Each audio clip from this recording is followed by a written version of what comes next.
As a listener to this podcast, I appreciate you guys. And I've talked so many times about the platform that I use, and that's Anchor. Anchor makes it so much easier for me to publish my podcast to several different platforms, such as Apple Podcast, Google Podcast, Spotify, and so many more.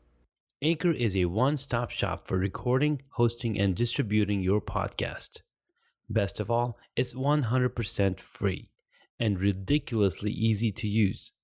And now, Anchor can match you with great sponsors too, so you can get paid to podcast. I absolutely love Anchor, and I use to record my podcast, Hacks and Hobbies, that you're listening to right now. I love the ease of use of the Anchor app and the way that I can publish the podcast. So, if you've always wanted to start a podcast, make money doing it, go to anchor.fm/start to join me and the diverse community of podcasters already using Anchor. That's anchor.fm/start. I can't wait to hear your podcast.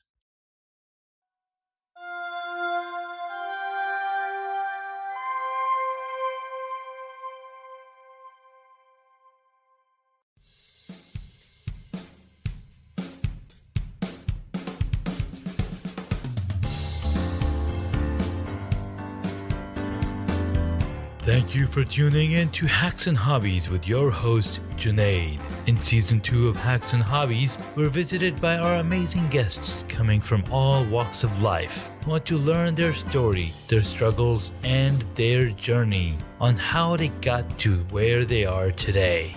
So stick around.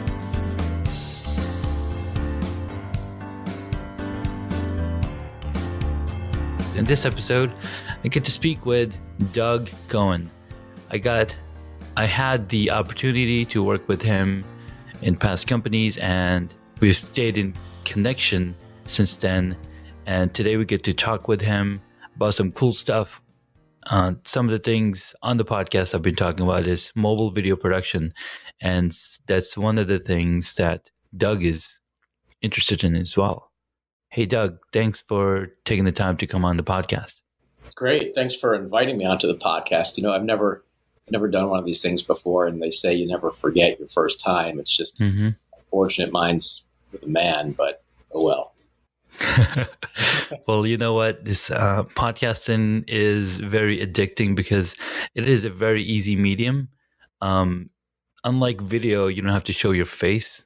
It's all about your audio, and you get to, when you talk to people that you like and you admire, it just becomes so natural, like having a conversation with your friend. I mean, the one time that we had a good time was when we were driving together back to work, or back from work. Was broken down, and you gave me a ride home. We both lived pretty far away from work, and we were sitting in a packed highway, and we had plenty of good quality time to talk about. I think we solved most of the problems in the world. Yeah, we did. I just don't think we shared them with anybody. I know. See, so if you were recording that episode. I love the concept of sitting and having a conversation and letting it be organic and sharing it with a whole bunch of other people that are listening that may also find some of it interesting, or they might find it boring. By the way, anybody out there who's listening, if you find it boring, from the channel. I myself like serious coffee house, but that's just a reflection of me getting older and liking to listen to rock music more softly now. Nice. Yeah. So a lot of us podcasters, we enjoy the same thing that you just mentioned, just hanging out with friends and talking about what we love. There's, I was talking to a friend of mine, and he recently just started his podcast to document the process of creating a movie. And you mentioned about making some music videos, and he's going to be using some DSLRs, and since he recently moved to New York, he's like, there's so much happening here. So to get into some of the things that you might, need to do home video production, essentially, for music videos. Can I just interrupt one more? Of course. I am amazed at how kind of easy and low bar this was to set up. And I just wanted to share that thought because I literally clicked on a link which launched a browser, and next thing I know, we're talking, and I see some representation of the audio of you and me talking, and it couldn't be easier to set this up and do one of these things. So absolutely, I'm impressed. I might have to follow you and do it myself. You betcha. So, and that's the power of the Zencaster tool, which enables multiple parties to be having a conversation together and recording some high quality audio. I know a lot of people that I know use either Zoom or Skype or Google Hangouts, and they use the recording features of that software. And sometimes the audio quality is good, sometimes it's not so much. It works. Zoom works really good, especially when I want to bring in somebody that's remote and doesn't have access to a desktop. Then they could do a Zoom conversation, and then I can record the audio through that one as well. Right. So anyway, music. So I'm interested yes. in music. I'm kind of an amateur wannabe guy who hangs out a lot in my room. I call it I have a little sign that says this is my happy place, and my wife and family. I do feel safest and most free in my room. Some people do it in their car. I go to the bathroom. For me, it's this little room. And so I'm recording some music, but I want to shoot some video. And some of that is me just playing with the music, and some of it may be, other scenes. But, I don't know how to go about that. How do I start that process? What tools do I need? And I know that you do a lot of that stuff. So I'm just interested in learning from you so that I can get started. Absolutely. So some of the things that you need, and you already have a smartphone, so you're already halfway there. I have access to more than one. So you have more than one phone. Is it a lot more beneficial to have more than one going on at the same time? No. Or do you just shoot scenes individually and then stick? So there's multiple schools of thoughts. And if you look at, so there's several ways a video is produced. For example, sitcoms, they use multiple camera angles. So you can switch, they're having the scene happening at the same time, and they'll switch the camera angles based on who's talking. So they do one take and then they have multiple cameras running. So that way they can grab multiple angles. And most of the times it's like any sitcom, if you see, they have kind of like a square room setup, but then you only see two walls at a time. You won't see the third and the fourth wall because that's where the cameras are sitting.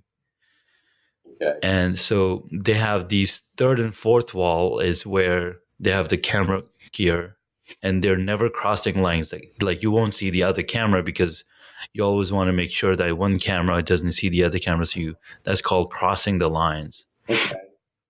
So you could do, and then if you look at movies, they have a single camera setup. Basically, the same camera is being used to record every single scene. All the record backs and over the shoulder, all those are using the same one camera because the actors are so good at delivering the lines, they will repeat that same line over and over, and you can capture it and then edit it together. So I like to use two camera setup because that way I can get two angles of me talking, and if I skipped or I'm forgetting something, I can switch from one camera audio and cut the audio part that I don't like and then switch to the other angle.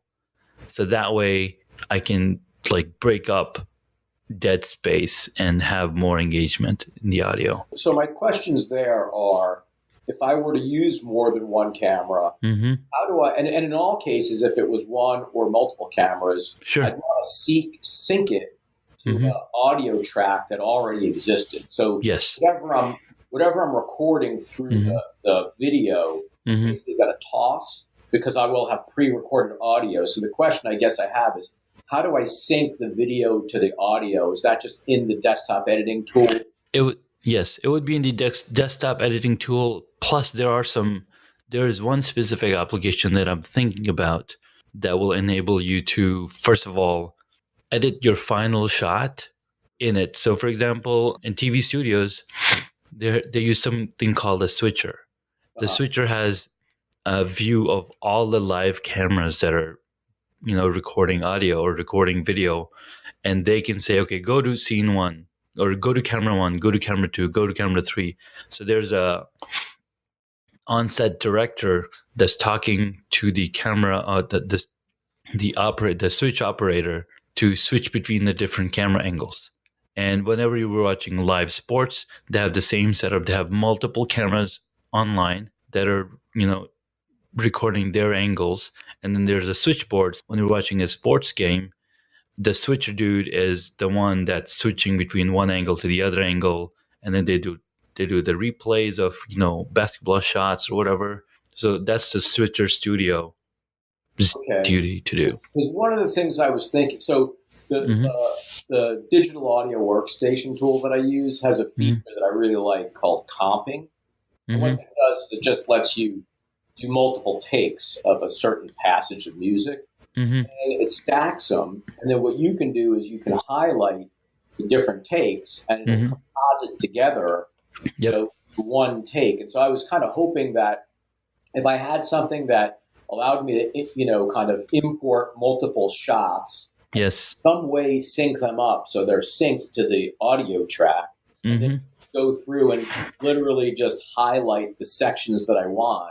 And absolutely. Is that the way these things generally work, or do they? Yeah. So when you're doing video production or video editing, there's several applications. There's Adobe Premiere Pro. There's Final Cut Pro, iMovie. I'm not sure if it's able to do that, but I've used Premiere Pro before. But in Final Cut Pro, you can bring in all of the video that you have, and you can say, okay, this is my first take, this is my second take, this is my third take. And since there's audio present on each of the video files, it can sync through those takes, and then you can choose which take you want to use for your scene.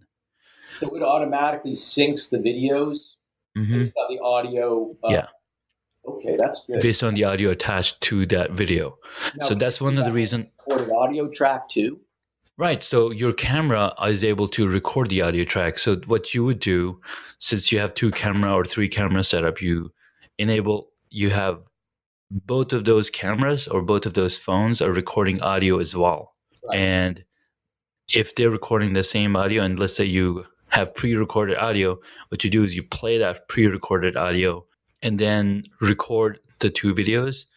And then when you bring in all of those videos in, they can sync up based on that one audio. And then let's say you don't want to use the audio from those videos. You don't need to. You can lay in your main audio track in there that matches up. That makes a lot of sense to me. That's great info. So let me ask you, in terms of shooting the scene, as it were, lighting, what are your thoughts? Like what, I got the lights that are in my house, but I'm assuming I might want different lighting than that, or no? Yeah. You would need different lighting. Again, it comes down to what kind of look you're trying to go for. If you think there's some dark spots, you can definitely cover them up with adding some more light. Most of the times in homes we have yellow light, and it's great for us for our eyes because it doesn't hurt as much. But on studio sets, you will notice that they have white light or daylight. So if you do not have that kind of lighting, there's ways that you can change the color profile, but it's recommended that you get you get some white light. And there's several lighting kits that you can purchase at a lower price. But again, you have to make sure the lights are not coming in your shot. And for example, set up a scene for me, so then we can figure out.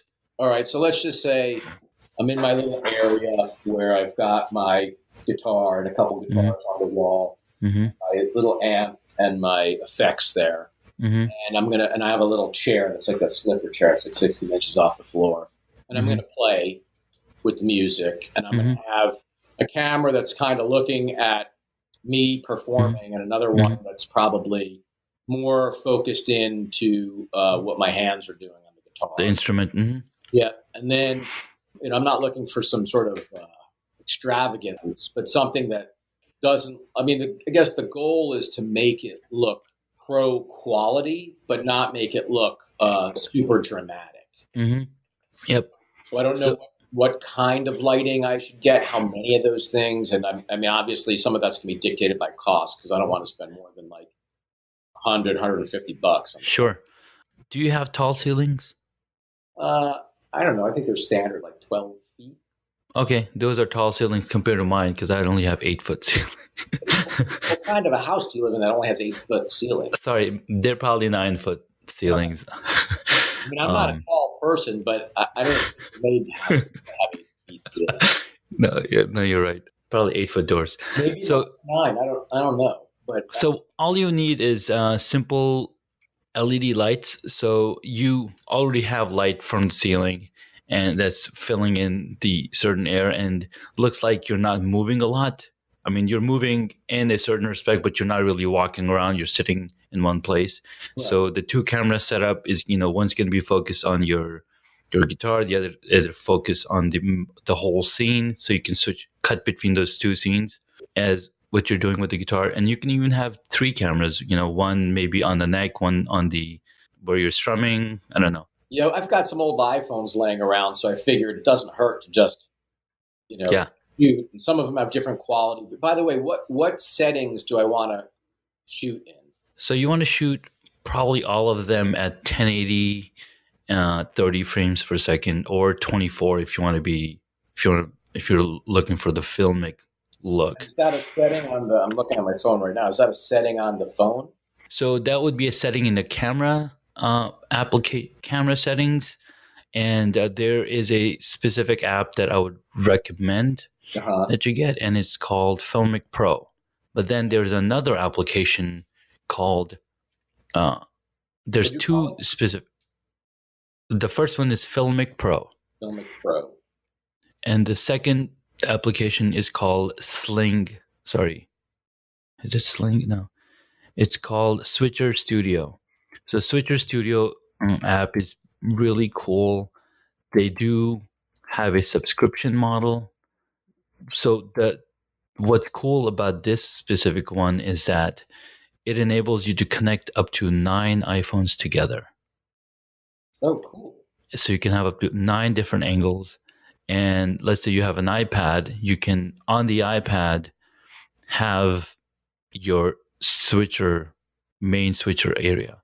So what you can do, it's really great for live video, so you can broadcast it live on Facebook. And let's say you have your iPad in front of you. Well, you definitely want to have a third person do the switching, because as you're performing, you can be switching the camera. Right. But it's great to record multiple angles, and then you can put them together. There's another app, a sister app by Switcher Studio producers called Rico. Let me look at their website. While you're looking at that, I'm looking at Filmic Pro. Mm-hmm. That's $15, which I don't mind. Yes. It's my budget. It's in my studio budget. Yeah. But this is the thing that I'm actually going to shoot the videos. I'm going to use this app. Right. Yeah. So there's so what's cool about, I haven't tried this myself, but Filmic Pro has a remote control functionality. For example, let's say you've got an app. I see it. Right. So you can set up one phone on your tripod, and who's going to trigger it? Now you're sitting on your seat. So you can trigger it from another phone and say, hit record. So you can record from multiple angles using using Filmic Pro. But I don't know, like, since this isn't really going to be live, I'm not sure I need any switching or remote. So I was just going to walk around, turn each of the cameras on, and then go to the chair, turn the music on, do my thing, and then import it and just clip all the, setup crap out. Oh, yeah, absolutely. That totally works. All right. That totally works. But I get what you're saying. If I wanted to do a live thing. Yeah, if you wanted to. Which I might want to do. I might, find that I really get into this. And so I want to do some live streaming and have multiple camera shots and then Yeah. sit there myself doing it because it's not like I have maybe I could convince the dog to be my Like choose that own. it's a one man show. Yeah. Yeah, that's cool.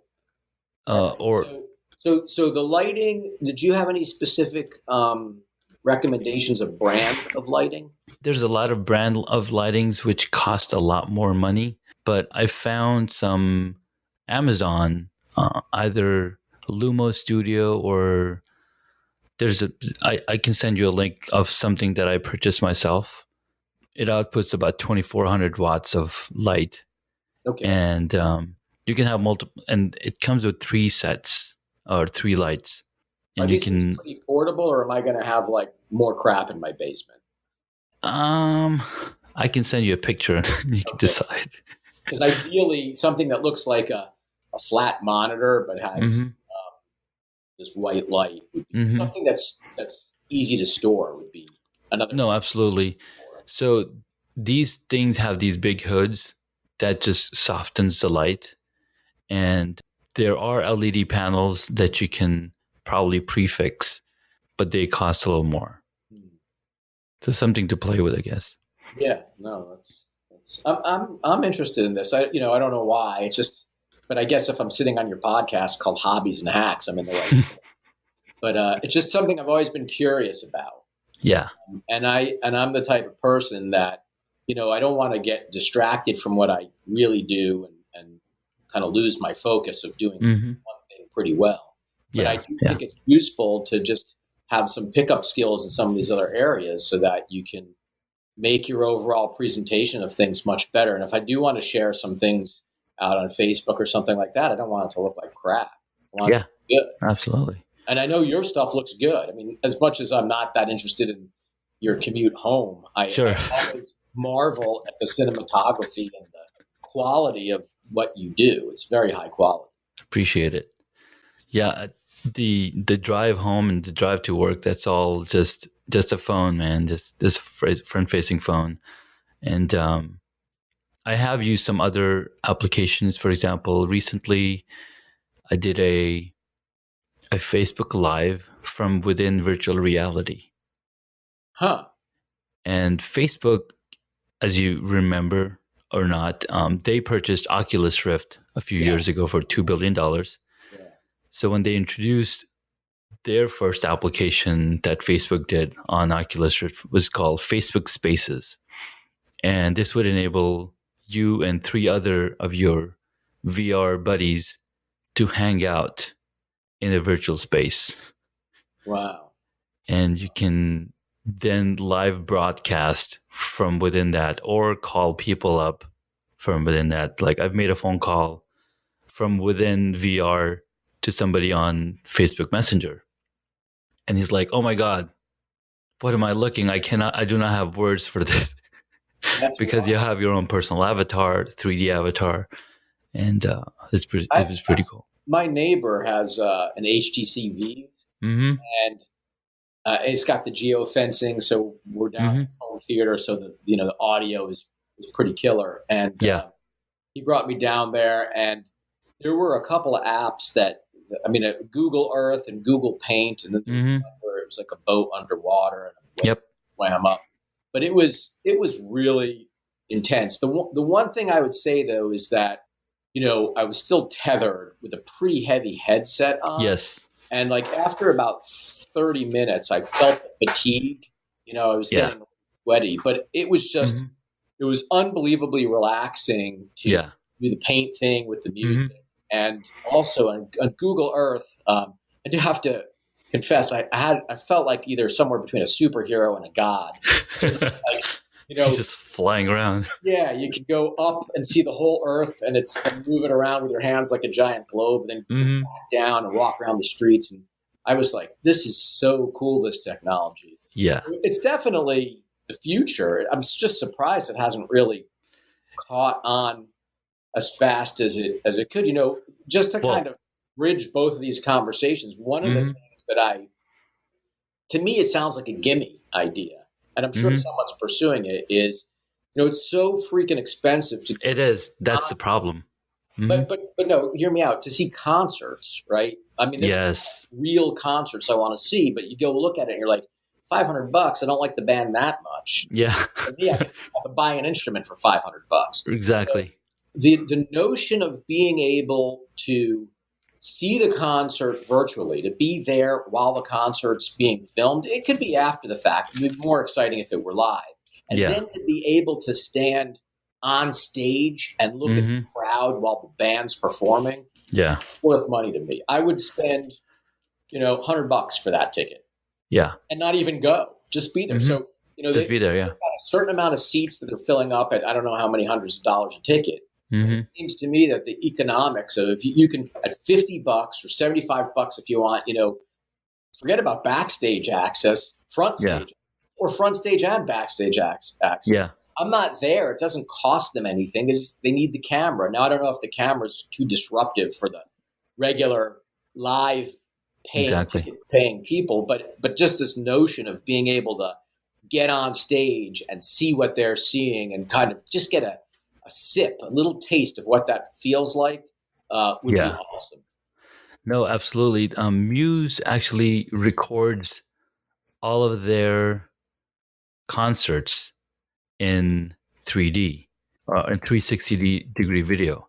And there was one time I was visiting their website, and you can switch between different cameras and watch their show, like their performance from the stage, from different angles. VR. 360. So what's cool about VR is that you can go into a 360-degree video and look around. So I'm going to do some research and see if I can go watch those videos in my VR, because I have the same HTC Vive, and it's come a long way. Actually, recently they introduced a wireless unit, so you're now no longer tethered to the computer and have, because you can only move like 10 feet from the computer. Right. But now with the wireless tech, it's cool. There's another application called Mind Show. Now I haven't broadcasted this on Facebook yet, but they launched sometime last year, and they've been working a lot on improving how this application works.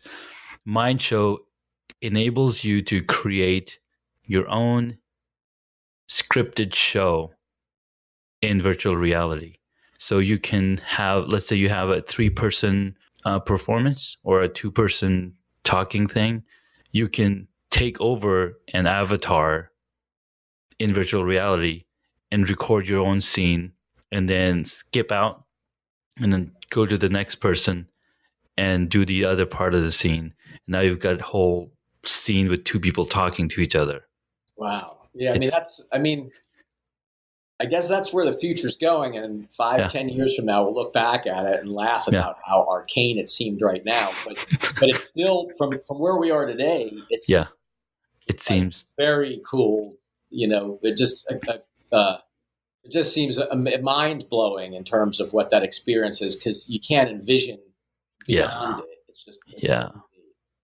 I wonder if they'll ever have a need for, one of the things I liked about the Vive is that the geofencing, where I could actually walk around the room and not just be stationary. And I was telling my friend, I was like, I wonder if you're gonna see like big warehouses rented out.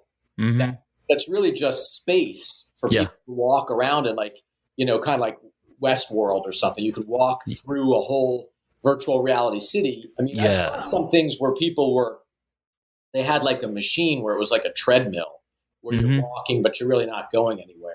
Yep. And that's obviously an easier way to do it. The only problem with that is, you don't want to accidentally fall off the treadmill. Right. So what I have myself is called the Omni, Virtuix Omni, and they raise a ton of money, and they're all over. They're focusing on commercial sales now. So you could go to a theme park and you can have a 4-person VR hangout where you're in your space, in your spot, and you're running around. Oh, okay. In a virtual game. In fact, at one of the theme parks we went to, they had a 4-person VR experience as well, but you're just sitting in one place or standing in one place shooting down these aliens. No, And you got to be moving. yeah, you got to be moving. And so that's what Omni enables you. They have these shoes that you can put on and you can run in one place, and you basically wear a harness. You stay in this little device, Oh, wow. and you can even sit. You can basically lift your legs up and pretend you're sitting down, or you could be running. And people are running pretty fast in it, and they're playing different games, virtual games, because right now the only way to move around is the teleport feature. Yeah. But this enables you so you can actually run with physical body and be carrying gear and equipment. It's pretty neat. Yeah, I mean, the whole notion of kind of being there, being inside whatever it is, whether it's a game or a movie, I just think that it's probably going to be, at some point in the future, it's going to feel like we were living in a very 2D world. Yes. When we're watching a movie. It's kind of like the difference between the old TVs that didn't have remotes and were black and white, and you went with the rabbit ear antennas and you turned the channel, and then a TV that's now integrated into my Alexa and it just does it. And so I think that whole VR entertainment and viewing experience, which I guess is probably going to be pioneered by porn first, but but at some point, that's where it's all headed. It is. When do you get there, and who the winners and losers are? Hey, one question for you is: Sure. What does your family think of all this stuff? Because you're so deep into this. Like, did they start calling you? Who's the guy from The Matrix? Neo. Neo. Are you Neo? Does that like your kids go Neo? Dinner's ready. Not yet, because they don't have the concept of that. My kids are too young. Oh, I know you've got like the whole clan there. Yeah. 5, 6 kids. I have 3 kids. Oh. 8-year-old, 4-year-old, and a 1-year-old almost. Are you done? I mean, can you have some? Tell your wife you can just start having some VR kids. I've got one of my kids banging on the door. He wants to go play outside. Yeah. All right. Yeah. Well, I mean, I listen. I really appreciate the information you've given. You're welcome. I'll let you know where I end up, but I'm definitely gonna try some of that stuff out, and maybe at some point I can come back and talk about a different topic. You know what's really funny is that you're asking about that specific topic. I'm actually working on a book chapter talking exactly about mobile video production. Really? And I'm also working on a video course on mobile video production. You just I'm kind of crazy. So I just two different ideas collide. Second. I read a story earlier today about how Amazon is getting into the publishing industry and just having the authors write directly for them. And so you don't need a publisher. You can just be an Amazon employee, I guess, or an Amazon contracted employee and write the book, and they'll produce it for you. But I was just thinking when you said you were writing a chapter, I'm sure that's a chapter as part of a book. But I wonder if people, how like in music, people stopped buying albums and just started buying songs. Yeah. I wonder if books might go that same path where it's, I don't have to write the whole book. I can just write a chapter and see how interested people are and whether or not I should write the second chapter. Well, to tell you the truth, that would be a really interesting way of writing a fiction novel. You get 4 people together and you say, okay, this is the timeline of the story. And this is the story that we want to talk about. Person writes a chapter. Yeah. Without knowing what you just know the characters, but you don't know what their relationship is. Exactly. And then you somehow...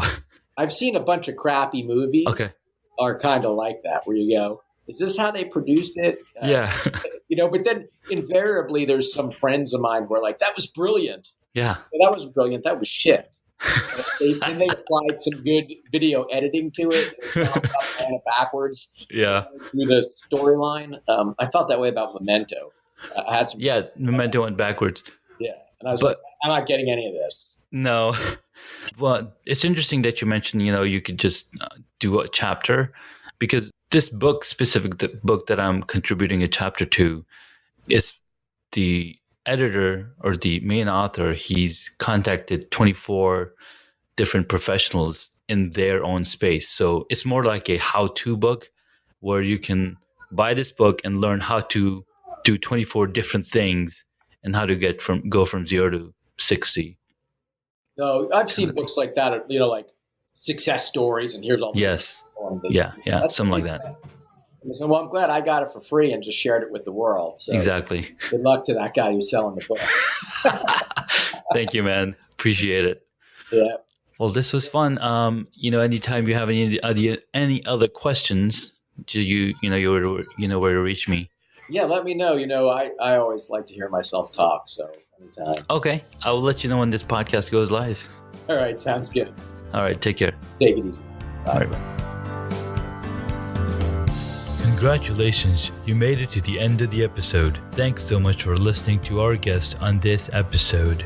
Please send me an email at junaid@hacksandhobbies.com to tell me what you loved about our guest today. You could find links mentioned in this episode on the hacksandhobbies.com website.